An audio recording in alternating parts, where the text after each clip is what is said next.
Изгледаат на вистина безпредметно протестите на членовите на ВМРО ДПМН пред кривичниот суд, кога нивниот лидер пред само неколку месеци се уште книжејки си го на своето конто народниот револт и калкулирајќи го со плюс во надреалното сценарио за опстанок, нечим изазван, самиот си се понуди да се одлежи нешто на сметка на татковината. Иако му е голема желба да не малтретира, да не апси, така натаму. Јас се пријавувам за прв. Доброволно ќе се пријавам. Нека ме уапси, нека ме носи до затвор, нека ме малтретира колку сака.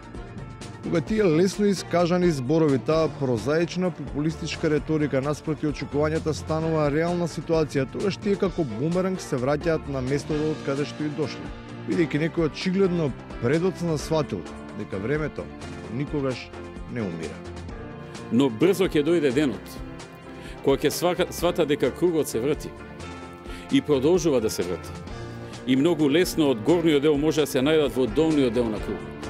Во таа кружница во која се циркулира како во божествената комедија на патот до последниот, деветиот, тие се стационирани во предпоследниот круг, во неговата петта јама. Извлекувањето е невозможно затоа што откако не успеаат фиктивните напади да ја одбранат татковината, нема да им биде дозволено ниту од формален аспект за собствената кожа, постојано да подметнуваат нечија туѓа, сакајќи да ја искористат за тапан, позади чиј ритам тие би го скриле собствениот танц со судбината на земјата.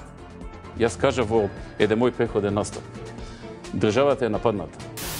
Почитувани, ВМРО ДПМН е нападната. Државата е нападната. ВМРО ДПМН е нападната. Државата, ВМРО ДПМН, државата, ВМРО, државата, ВМРО, државата, ВМРО. Откако првичната родолюбива мантра низ која се испреплетоа демодираната тиранска и модерната софиска платформа е адаптирана, освен на малкумина, кои наместо здрав разум и натаму се задоволуваат со црпење умствена енергија од флопито ископирано од партиско-пропагандниот компјутер. Не им е јасно каква е таа врска на десетина високи функционери обвинети за криминал со идеолошката и политичка платформа на стотици илјади луѓе, кои стојат под барјакот на ВМРО ДПМН, па дури и самиот лидер, збунет, ке направи фројдовска грешка, осудувајќи ја јавно Катица за тоа што не му ја затворила партијата. Како е можно да кажа дека за Талир имале само еден месец кога има најмалку 18? Што правеа во изминатите 18 месеци?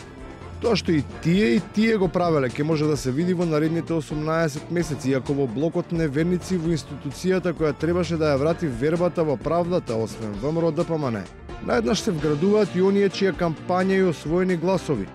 Во голема мера се подпираа на нивниот широк грб, повидувајќи се да бидат различни од сите, а блиски само со нив. И тие пројавуваат сомнеш во работата на СЈО. Мислам дека СЈО со таквиот однос го разниши рейтингот кој го имаше пред граѓаните, особено пред албанците. Извидувам заклучок логичен дека не му верувате на СЈО. Тоа ќе го видиме и на следните анкети дали е намален рейтингот на СЈО. И на крајот, за друштвото кое бетонираше рейтинзи и упорно преку неверојатно издржани анализи, даваше проценки за расплетот на состојбата. Сите проценки, сите анализи утна. Миленко, Мирка, Јанко, Латас, Пандов, Каракамишева. Набројувајте уште кого сакате. Сите утна. Никој ништо не утнал. Метата беше погрешна.